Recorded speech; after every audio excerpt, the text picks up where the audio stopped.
Arizona Territory, 1881. The sun was a burning coin high over the Dragoon Mountains when she collapsed face first into the dust.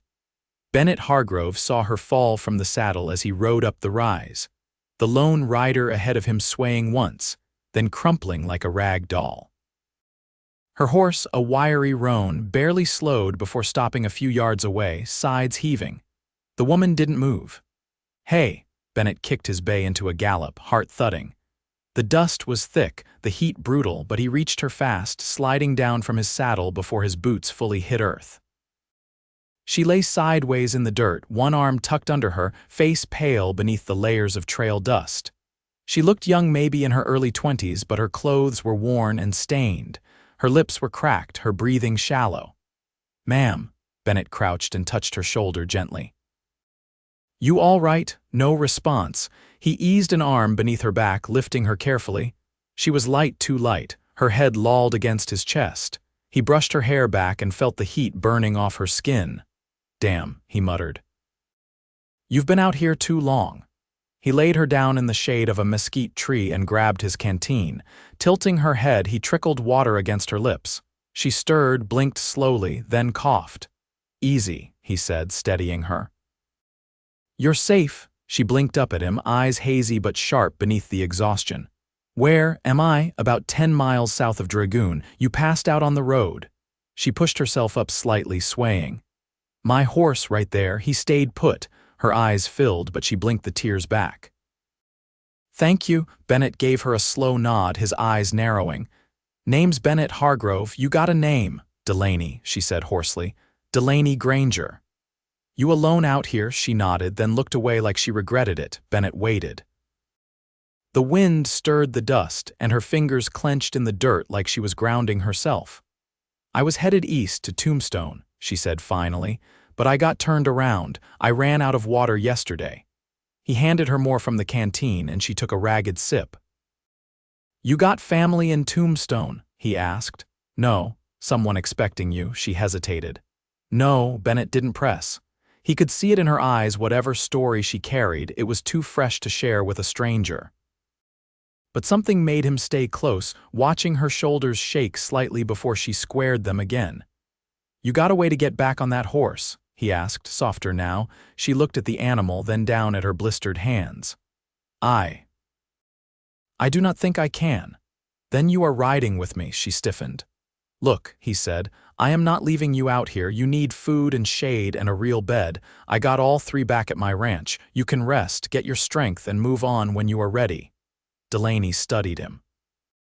His face was sun-browned, jaw strong, eyes steady. He had not asked anything of her, just offered help. Her pride warred with the ache in her bones. "I will not be a burden," she said. Bennett helped her to her feet, supporting her as her knees buckled. "You will not." He lifted her gently onto his horse, then swung up behind her, steadying her against his chest. She tensed at first, but when her head dropped back against his shoulder minutes later, he felt her trust settle in like a quiet breath. They rode west toward his ranch, the sun dipping low behind them, shadows stretching long across the road. She did not speak again, and he did not push. But something in him shifted with every mile, something he could not name yet, but could feel like a pull in his chest. When they reached the Hargrove Ranch an hour later, the sky had turned orange at the edges. He helped her down and led her to the porch. "I will get you a bath going," he said. "You hungry?" She nodded, eyes wide as she looked out across the land-fenced fields, a low barn, chickens scratching near the yard. "You live here alone?" she asked. "Just me." He paused. "Used to be more. My brother and I built it together. He died 2 winters ago." "I am sorry," she said quietly. "Yeah, me too." He got her settled in the spare room off the kitchen, brought her clean water and a bowl of stew, then gave her space. She ate slowly, like she was not used to warm food. Her hands trembled. Later, as he sat out on the porch under the stars, she stepped out behind him, wrapped in a quilt. Her eyes were clearer now, her color better. She looked different in the firelight, still tired, but something else too. Lighter. "I owe you," she said. "You do not," Bennett replied. "I mean it." "You could have left me." "I never would have." She looked away, then back at him. "You said your name was Bennett." Yeah, she nodded. Thank you, Bennett. He tipped his head toward her. You are welcome, Delaney. The silence stretched between them, not heavy, not awkward, just there. Finally, she sank down on the step beside him. I lost everything, she said. 3 weeks ago, my husband died of fever, then the bank took the farm. I tried to go to my sister in Texas, but she's got 5 children of her own and no room for another mouth, so I rode west. Figured maybe there was something out here for me. Bennett looked at her, heart tightening. You went through that alone, Delaney nodded. I did not have much of a choice. He studied her profile, the way she held her chin high even now. Maybe you do now, she turned toward him, brow furrowed. What do you mean? He looked out into the dark. You do not have to keep running, not if you do not want to. Delaney stared at him, trying to read his face. You do not even know me, she said. He finally looked back at her, his voice low but steady. I know what I saw today. A woman who did not quit, even when her body did. That tells me enough. Something cracked open in her, then some wall she had been leaning on for too long. She blinked fast, then reached out and took his hand. I do not know how to start over, she whispered. You do not have to figure it out tonight. She nodded, and he squeezed her hand gently. They sat like that for a long time, under a sky full of stars, the quiet between them speaking louder than words ever could. Neither knew what would come next, but something had already begun and neither of them wanted to let it go. Morning light settled soft across the ranch yard, gold and low, casting long lines over the fence rails and dew-darkened earth. A windmill creaked faintly in the hush, turning slow in the breeze. Delaney stood barefoot on the porch, arms wrapped around herself, watching a pair of blackbirds pick through the dry grass near the barn. She hadn't meant to rise so early, but the lingering edge of restlessness had pulled her from the bed before the sun cleared the hills. Bennett came around the corner of the house, sleeves rolled to the elbow, carrying a wooden bucket in each hand. He paused when he saw her.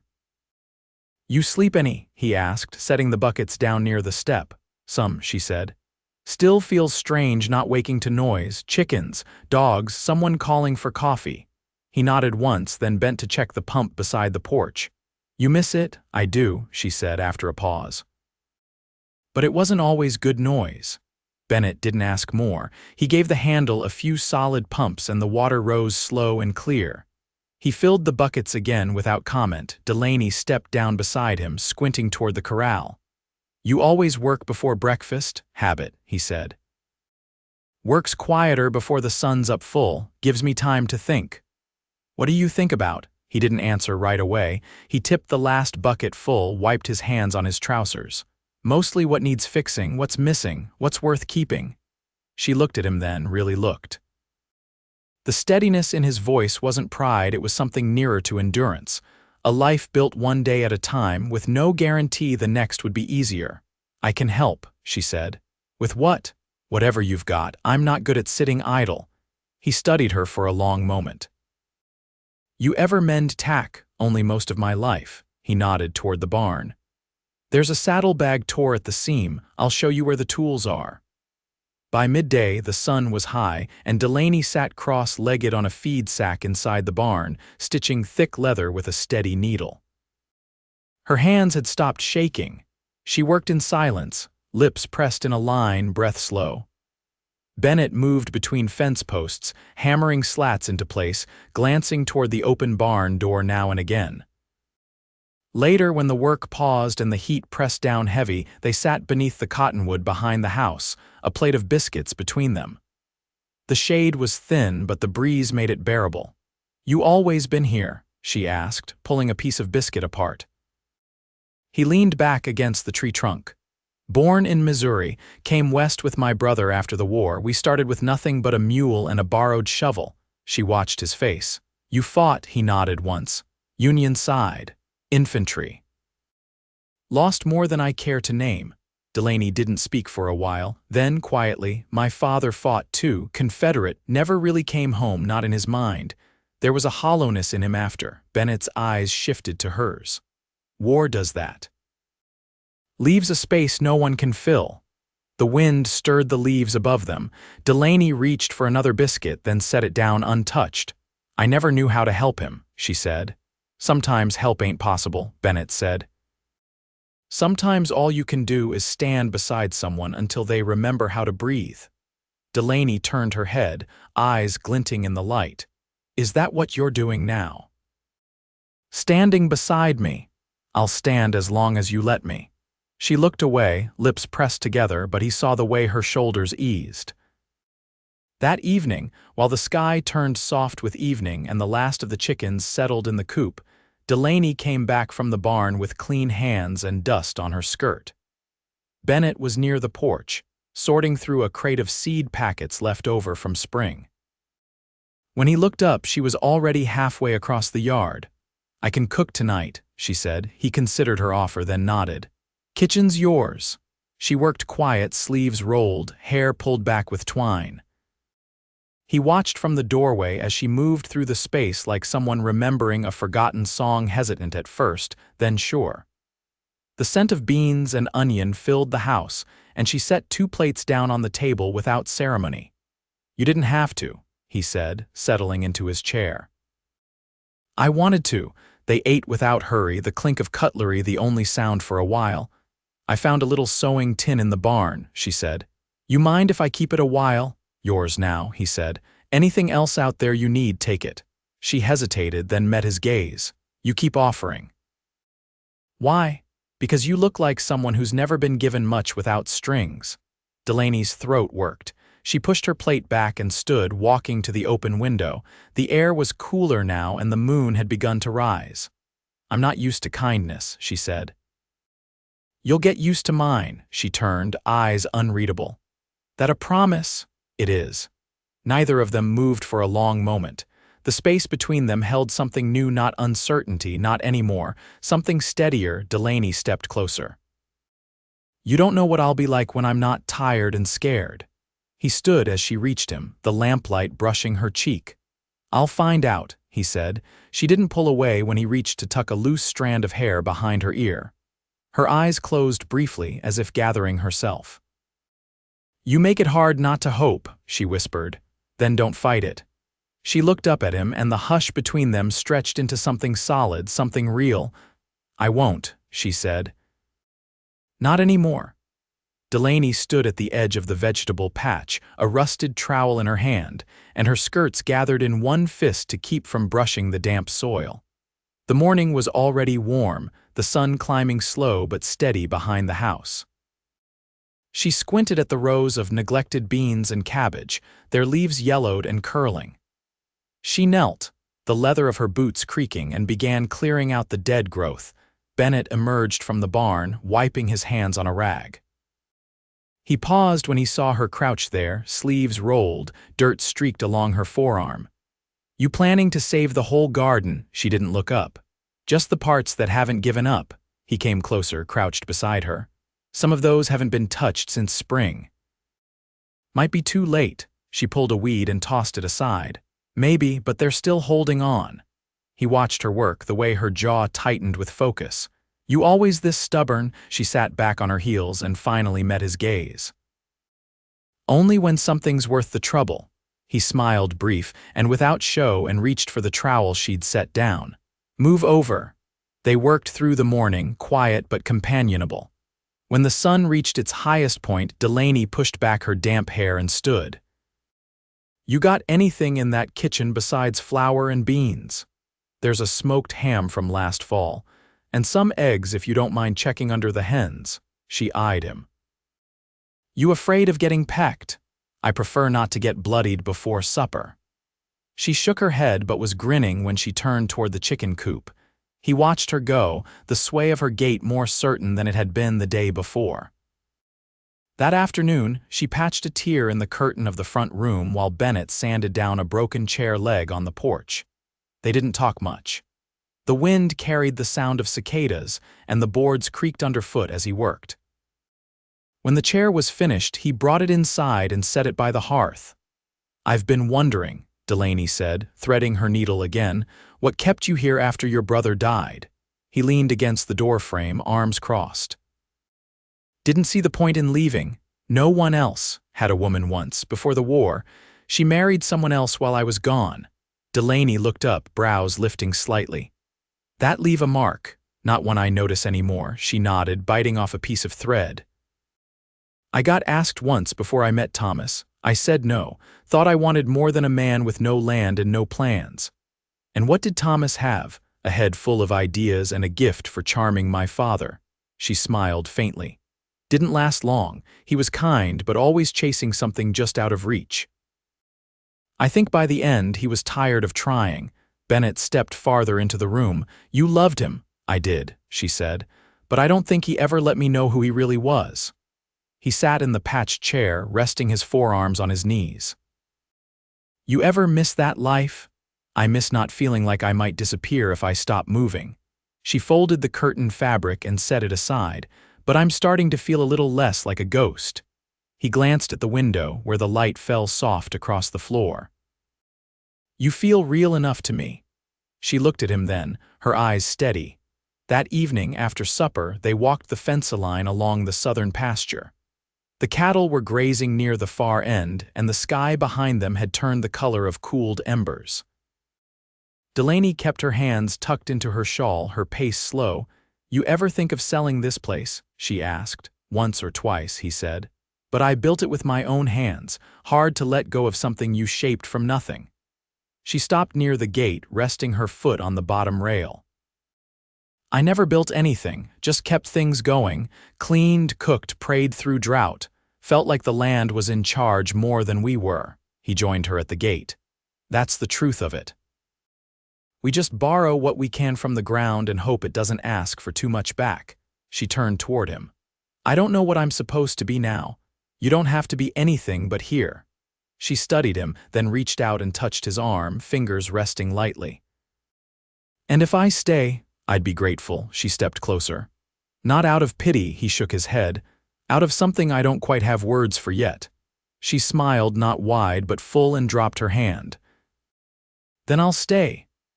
They walked back side by side, the quiet between them no longer heavy but full of something waiting to bloom. 2 weeks had passed, not quickly but without struggle.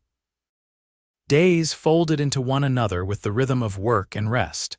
And Delaney began to fit into the corner of Bennett's world like she'd always been meant to be there, not by force or by accident, but by quiet, mutual shaping.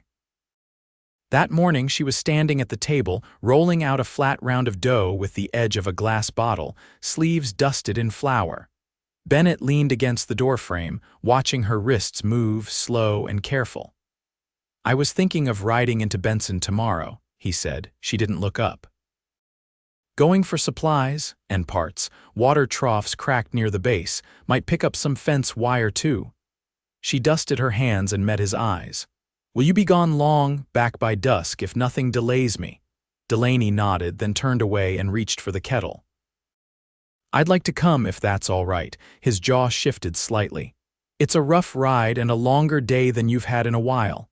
I can manage it, she said, not sharply, just firm.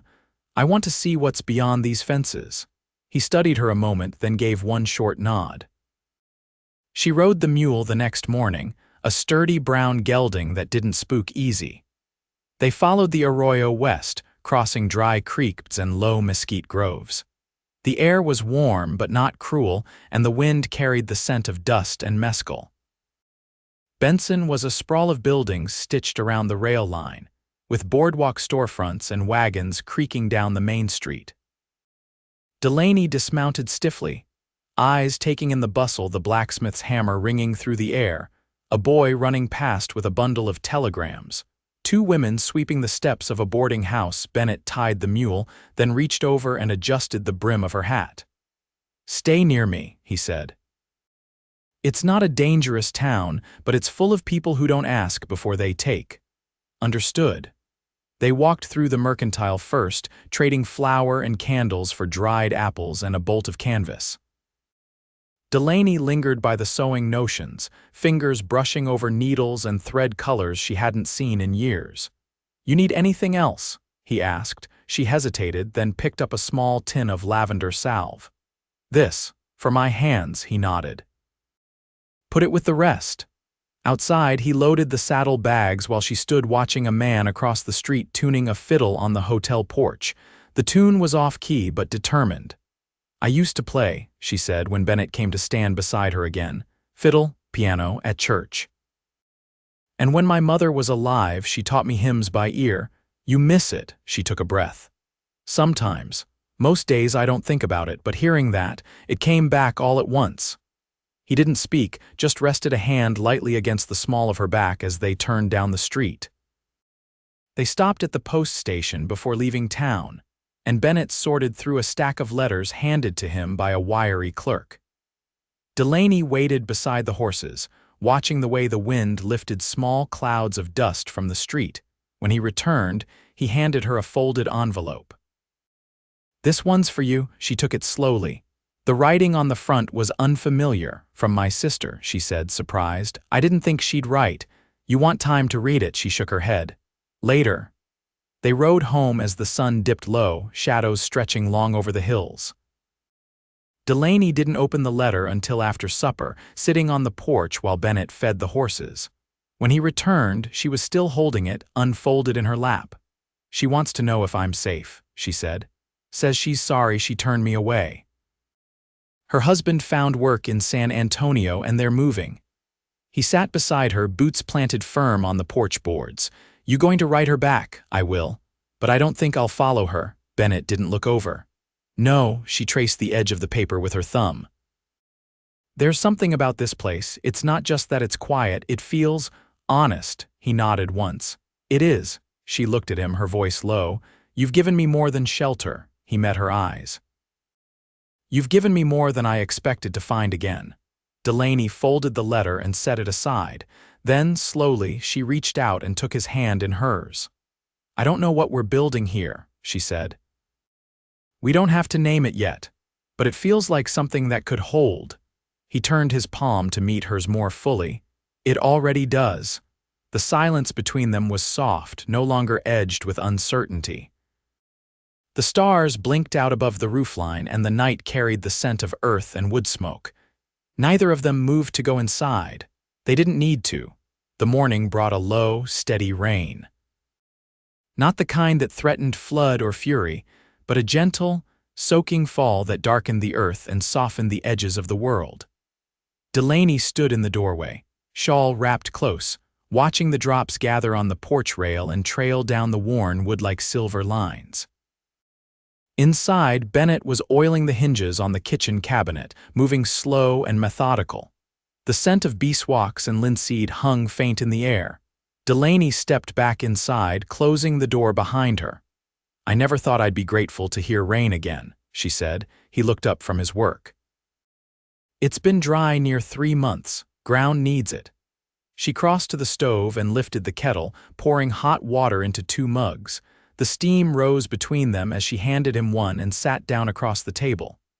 "Did you always plan to stay out here?" she asked after a quiet moment. "I didn't plan much once the war ended, just knew I didn't want to be where I'd been." She nodded slowly. "I think I've stopped running." He set down the mug. "You don't have to decide anything today." "I already have," she said. "I want to stay, not just until I feel stronger. I want to build something here, if you'll have me." Bennett's eyes didn't shift, didn't flicker. He just reached across the table and laid his hand over hers. "I want that too," he said. The rain deepened, drumming soft against the roof. Neither of them moved for a long while.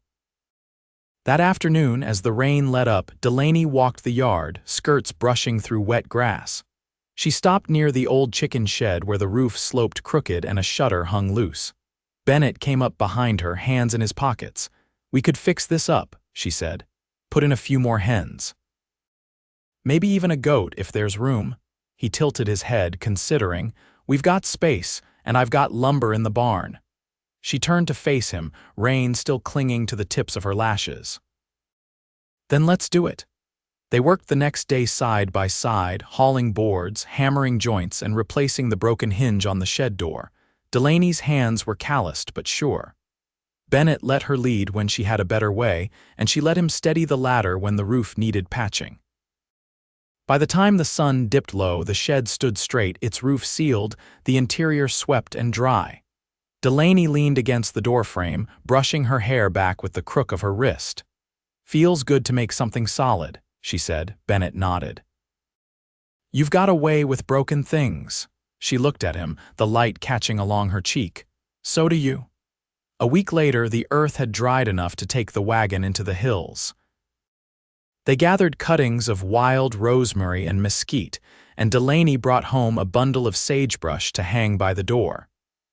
In the evenings, she began sewing curtains for the front room, piecing together fabric from the old trunk in the loft.